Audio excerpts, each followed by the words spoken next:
बच्चों, इसके पिछले वीडियो में मैंने आपको संधि के विषय में बताया था और संधि के भेद और उसकी परिभाषा के विषय में बताया था। और उसमें मैंने सबसे पहले चर्चा किया था स्वर संधि पे। स्वर संधि के 5 भेद, जिसमें दीर्घ संधि मैंने आप लोग को बता दिया था। उसके बाद है गुण संधि, वृद्धि संधि, यम संधि और अयादि संधि। तो अभी मैं आप लोग को बताने जा रही हूँ गुण संधि।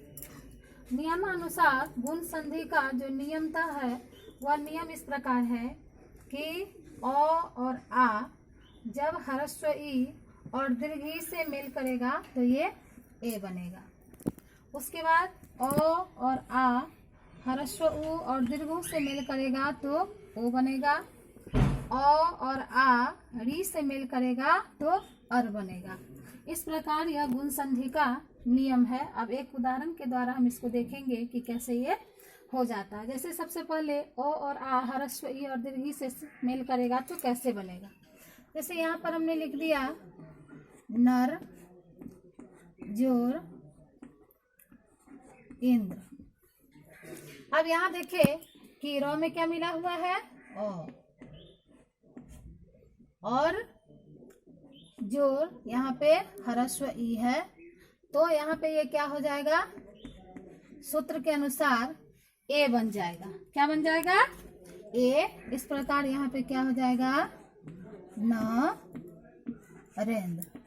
कैसे हुआ समझे।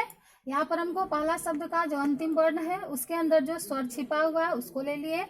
दूसरा शब्द का जो पहला वर्ण है वो ऑलरेडी हमको दिखाई दे रहा है कि ह्रस्व ई है, तो दोनों के मेल से ये ए बन गया। अब हम एक उदाहरण इसका देखेंगे कि ओ और आ जब ह्रस्व उ और दीर्घ उ से मेल करेगा तो किस प्रकार ये ओ बनेगा। जैसे हम यहाँ पर लिए सूर्य जमा उदय। अब यहाँ देखिए सूर्य जमा उदय, ये दोनों को जब हम मिलाएंगे तो ये क्या हो जाएगा, सूर्योदय, क्योंकि इसके और इससे यहाँ पर मेल होगा। इस प्रकार ये सूर्योदय बन जाएगा। तीसरा है अ और आ जब री के साथ मेल करेगा तो ये अर हो जाएगा, अर्थात और रेफ के रूप में प्रयोग होगा। जैसे देव जोर ऋषि। अब देखिए यहाँ क्या है अ और यहाँ क्या है री, ये दोनों जब मिलता है तो क्या हो जाता है अर, अर्थात ये क्या हो जाएगा देवर्षि। और आ गया यहाँ, और ये जो र हलंत था, हलंत का मतलब क्या हो गया, आधा र, ये यहाँ पर रेफ के रूप में प्रयोग हो गया। इस प्रकार आपने देखा गुण संधि के उदाहरण सहित ये नियम। अब हम आते हैं वृद्धि संधि पे।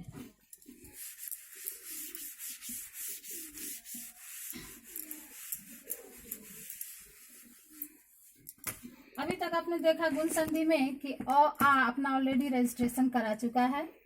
अ आ हर्षी दीर्घी से मेल किया, हर्षु और दीर्घु से मेल किया, और उसके बाद री से मेल किया, यानी कि इतना का काम जो है सो अभी तक हो चुका है।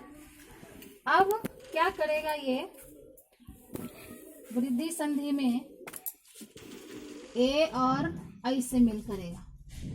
ठीक है, जैसे अ और आ ए से मेल करेगा तो ये हो जाएगा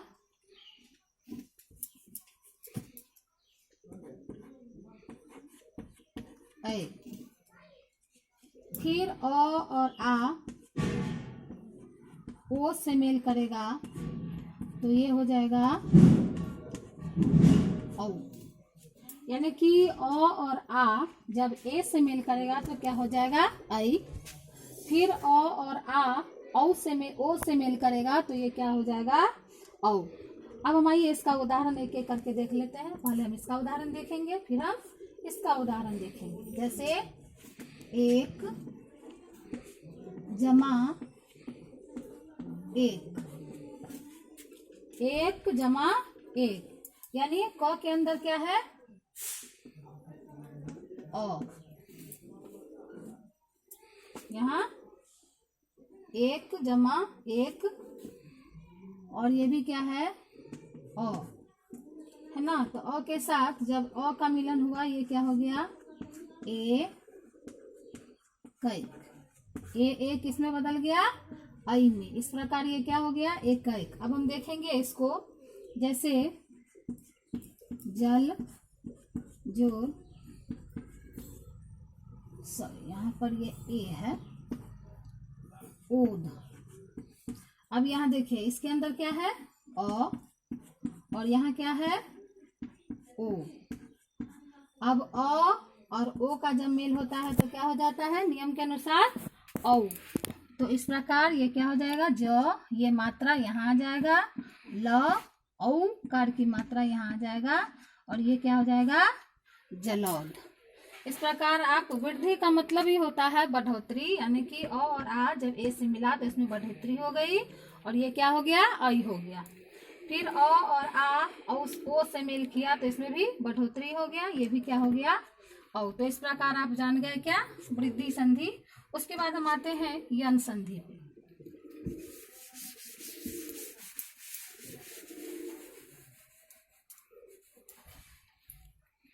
यन संधि में अभी तक आप लोग देखे कि ये जो 11 स्वरों की संख्या यहाँ है, इसमें ये भी पहले अक्षर में प्रयोग हो गया, ये भी दूसरे शब्द के पहले वर्ण बन गए, इसका भी हो गया, इसका भी हो गया, और ये भी हो गया। अब ये शब्द ए, आई, ओ और औ ऐसे वर्ण हैं जिसका प्रयोग पहले शब्द के अंत में नहीं किया गया है। तो आइए यन संधि में क्या होता है इसको हम देखेंगे। यन संधि में ह्रस्व ई और दीर्घ का प्रयोग पहले अक्षर के, यानी कि पहले शब्द के अंतिम में नहीं किया गया है, दूसरे शब्द के पहले वर्ण में किया गया है, लेकिन पहले शब्द के अंतिम में नहीं किया गया है। तो इस दोनों को यहाँ पर यन संधि बोला कि हम ह्रस्व ई और दीर्घ ई, ह्रस्व उ और दीर्घ उ को और री को लेंगे, क्या, पहले शब्द के अंतिम वर्ण में। तो यहाँ हो गया ह्रस्व ई, दीर्घ ई मेल करेगा, उसको मैं बाद में बताऊंगी। फिर उसके बाद ह्रस्व उ और दीर्घ उ मेल करेगा, फिर उसके बाद री। अब यहाँ पर सोचने वाली बात यह है कि यहाँ पर कोई भी ऐसा वर्ण नहीं बचा हुआ है इसमें जो इससे मेल करे। तो यहाँ पे क्या होगा कि ह्रस्व ई और दीर्घ ई से कोई भिन्न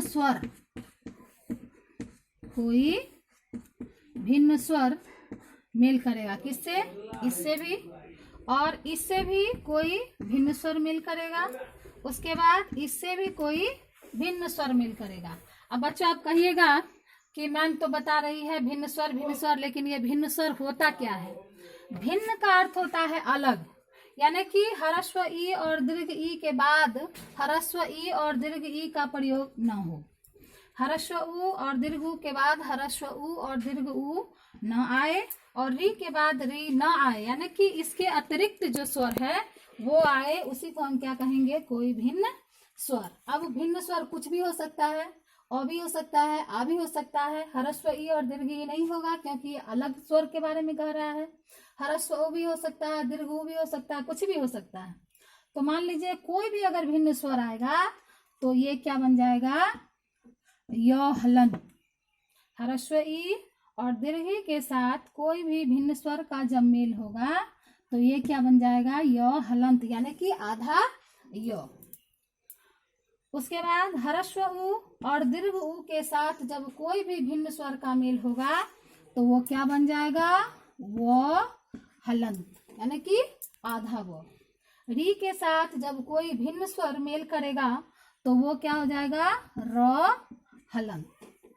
इस प्रकार आप देखें कि किस प्रकार यन संधि में ह्रस्व ई, दीर्घ ई, ह्रस्व उ, दीर्घ उ और री के साथ कोई भिन्न स्वर मेल करने से य हलंत, व हलंत और र हलंत बना। अब आइए हम एक ठो उदाहरण के द्वारा इसको समझते हैं। जैसे अति, जमा, अधिक,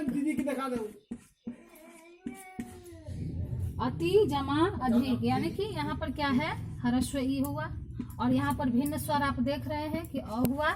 इस प्रकार ये क्या बन जाएगा, य हलंत, नियमतः, नियम के अनुसार। अब देखिए इसको जब हम बनाएंगे तो ये क्या हो जाएगा, अत्यधिक। ये क्या हो जाएगा, अत्यधिक। अब देखिए यहाँ पर आप कहिएगा कि मैम आप तो कह रहे हैं कि यहाँ पर य हलंत हो रहा है, आधा य है, आपने यहाँ पर पूरा र का प्रयोग किया है। तो बच्चे हैं, आपका प्रश्न करना अनिवार्य है।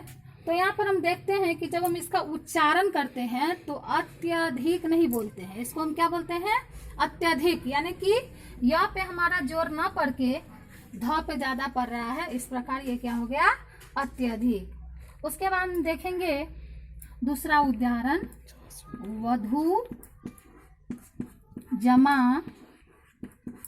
आगमन। ये क्या हो जाएगा, वध्वा गमन। कैसे हुआ ये, वधु में क्या हो गया, इसके अंदर दीर्घु, और यहाँ पे भिन्न स्वर क्या आ गया, आ। तो दीर्घु के साथ जब कोई भिन्न स्वर होता है तो क्या होता है, वो हलंत, यानी कि आधा वो। और आधा वो में वो वा भी हो सकता है, वी भी हो सकता है, कोई भी मात्रा उसमें लग सकती है। इस प्रकार यहाँ पर क्या हो गया, वध्वागमन, क्योंकि यहाँ पर आ है, उसके साथ जब ये मेल किया तो ये क्या हो गया, वध्वागमन। तो इस प्रकार आपने यन संधि को जाना। अब हम जानेंगे अयादि संधि, यानी कि अयादि संधि।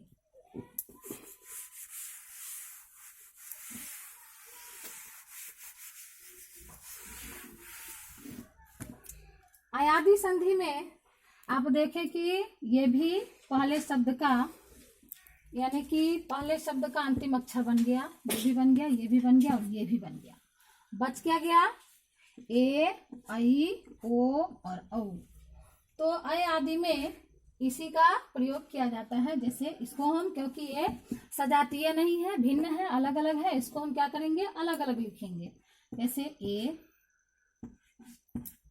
ऐ, ओ, औ। अब ये भी अभी कोई भी स्वर यहाँ पर नहीं बचा है जिससे ये मेल करे, तो ये भी क्या करेगा, कोई भिन्न स्वर से मेल करेगा। किससे मेल करेगा, भिन्न